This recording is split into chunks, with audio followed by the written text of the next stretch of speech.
Because there wasn't enough house building. That's the legacy we've inherited. And after 14 years of underinvestment in housing, including I'm not going to take lectures about what's happened.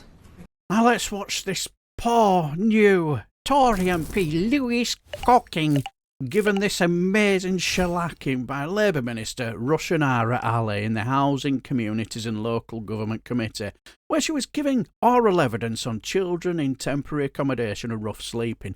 Well, things got rather heated when Lewis Cocking asked this question. Just very quickly, you've outlined on a number of occasions there's a shortage of housing in London. So why is London's housing target being slashed?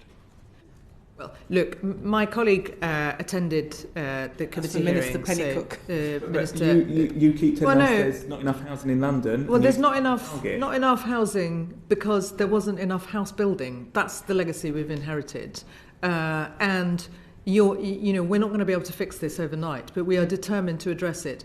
London does have huge housing pressures. There is much greater. If you look at the temporary accommodation numbers, you will see that it's significantly higher than other parts of the country. So the demand, with the greatest of respect, the demand for housing in London is much greater. The pressures are there greater. Greater Manchester also has pressures. So the fact is we have inherited a scandalous situation with homelessness and rough sleeping.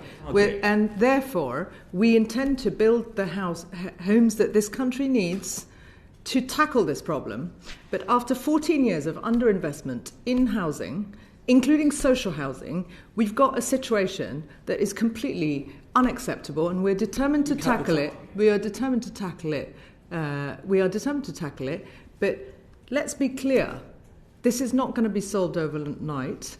And we are working with the mayors, including the Mayor of London, with local authorities. The Deputy Prime Minister has given evidence setting out her plans for the house building agenda across the country. We're determined to do that. But let's be clear how we ended up here. It's because of chronic underinvestment, a chronic housing shortage, a lack of focus on social and affordable housing in this country, in the previous government. And let's remind ourselves, the last Labour government cut rough sleeping and homelessness. It went in the opposite direction. We're determined to correct it, but that's the mess that has been left for us to clear up. I'm determined to do it, but I'm not going to take lectures about what's happened. Okay, thank you. I think we'll stick to our issue of temporary accommodation and... No, thank you, Rushanara Ali. Absolutely hilarious. The pleasure was certainly all mine.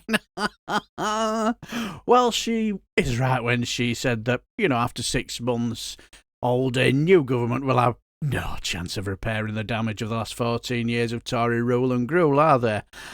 And I loved his little face as if to say, well, you have been in power for the last 6 months, You've had plenty of time to clean up the massive mess the party that I represented left you. So what's been the bally hold up, Minister?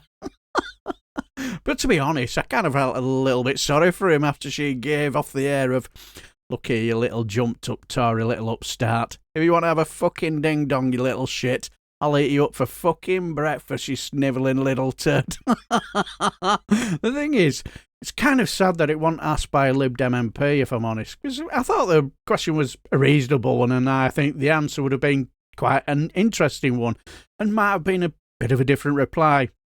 But Tories, they have no right to criticise anyone after the last 14 years, have they? But what do you guys think? What's your right to tear our new Tory MP Lewis Cocking a new arsehole? Was Rushanara Ali wrong and highlighted her lack of knowledge in the subject? Let me know down below, and I shall bid you farewell. And if you enjoy everything else of Commons and Select Committee meetings, like and subscribe, and I shall bid you farewell and take care, my friends.